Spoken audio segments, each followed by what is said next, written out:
देखो कोई विशेष तुमको मेहनत करने की आवश्यकता नहीं है, ध्यान दो, एकदम आसानी से हो जाएगा। एक ही सवाल का इसको बता रहे हैं। एक 5 मीटर लंबी सीढ़ी, ध्यान देना, सीढ़ी की लंबाई कितनी है? 5 मीटर। ध्यान से, सीढ़ी बहुत लिख नहीं रहा है, छोटा में करते हैं। सीढ़ी की लंबाई 5, कोई दिक्कत।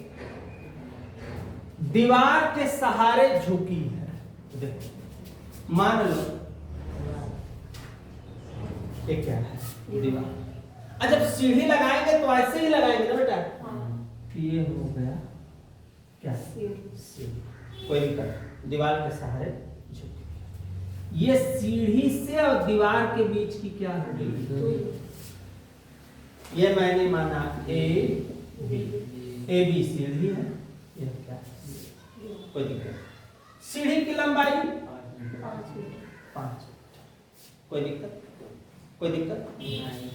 सीढ़ी से दीवार की दूरी हमको पता नहीं, और सीढ़ी की और दीवार की भी लंबाई हमें पता नहीं पता। हम अपने से बुद्धि दिमाग से पूछे और पढ़ो पहले। दीवार से दूर, ध्यान देना, दीवार से दूर तो मतलब दीवार, सीढ़ी और दीवार के बीच की दूरी मान लो क्या होता है? x, और सीढ़ी पूरी दीवार की लंबाई मान लो। कोई दिक्कत? ध्यान से, ए बी बराबर 5 मीटर, ए सी बराबर वाई मीटर, बी सी बराबर, कोई दिक्कत? और क्या दिया हुआ बेटा अपने क्वेश्चन में? dx और दिया है dx बटा के दीवार से कितना? 2 सेंटीमीटर की दर से क्या हो रहा है? खींचा जा रहा है। 2 सेंटीमीटर प्रति सेकंड की दर से उसको क्या किया जाए? खींचा जाए।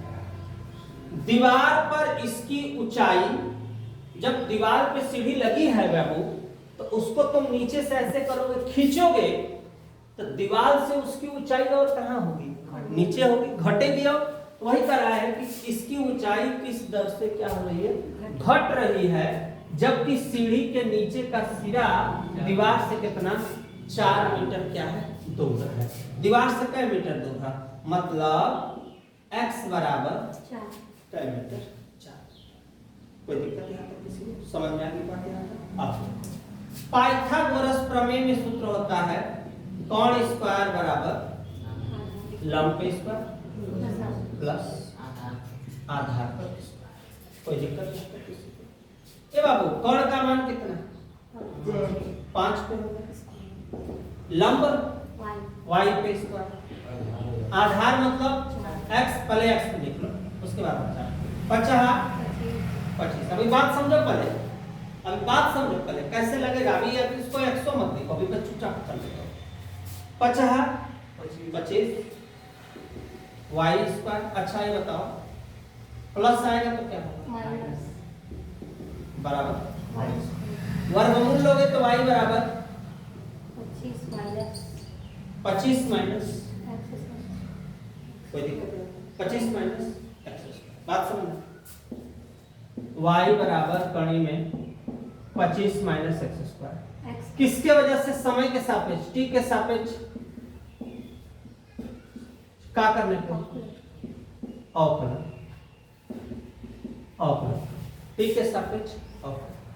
तो dy बटा के कणी का 1/2 25 माइनस एक्स स्क्वायर। कोई दिक्कत नहीं, चूंकि सूत्र ही होता है d/dx। कणी का सूत्र होता है 1/2, कणी में क्या होता है? 2 कणी में क्या होता है? x होता है। फिर 25 का 0, एक्स स्क्वायर का बेटा माइनस 2x होगा। फिर x का dx बटा के, कोई दिक्कत नहीं। अब 1/2 25, x के जगह कितना दिया है बेटा अपना मान? x के जगह सीढ़ी के कहाँ का सिरा, नीचे का सिरा, नीचे माने यहाँ का सिरा कितना 4 मीटर दूर है, इसका मान कितना है 4 मीटर, -2 x का मान 4 और dx बटा dt का भी मान है 2, यहाँ पे 2। अब ये 2 सेंटीमीटर की दर से जब खींचा जाएगा तो उसकी ऊंचाई धीरे धीरे क्या होगी, कम होगी। बात समझना, ऊंचाई उसकी क्या होगी, कम होगी। 2 से 2 कट गया,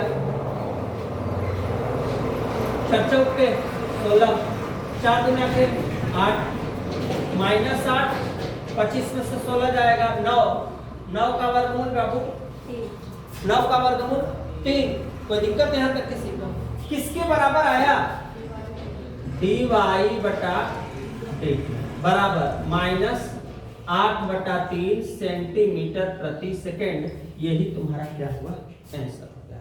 ये भी चाहो तो लिखना सीख सकते हो, इसकी ऊंचाई किस दर से क्या हो रही है, घट रही है ना, इसीलिए किसमें माइनस में। तो लिख लो सीढ़ी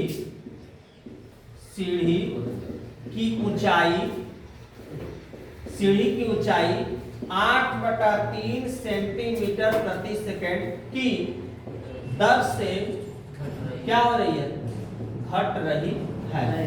बस स्क्रीनशॉट लो। नेक्स्ट क्वेश्चन, ये जो चीज कह रहे हो ना, यही चीज कह रहे हो ना, समझो बात को। जैसे अगर कोई संख्या है, जैसे मान लो x² बराबर 16 है, तो इसका वर्गमूल लोगे तो 16 का वर्गमूल ±4 होगा ना। लेकिन अगर मान लो x² बराबर 17 दिया है तो 17 का तो वर्गमूल होगा नहीं अपने पास, तो इसके लिए क्या लिखोगे, कड़ी में 17, क्योंकि कड़ी में 17 पे 2 घात कर सकते हो। इस 17 को तुम चाहो ना तो ऐसे लिख सकते हो, कड़ी में 17 पे कर घात 2 घात, 2 घात से 2 घात, x बराबर कड़ी में 17। तो इसीलिए ज्वाइंट अकाउंट था, प्लस गया तो क्या हुआ माइनस। अब जब y² का वर्गमूल लोगे तो इसका वर्गमूल नहीं निकल रहा है, इसलिए इसको यहाँ पे कड़ी का उपयोग किया गया है। कोई दिक्कत हो तो बता।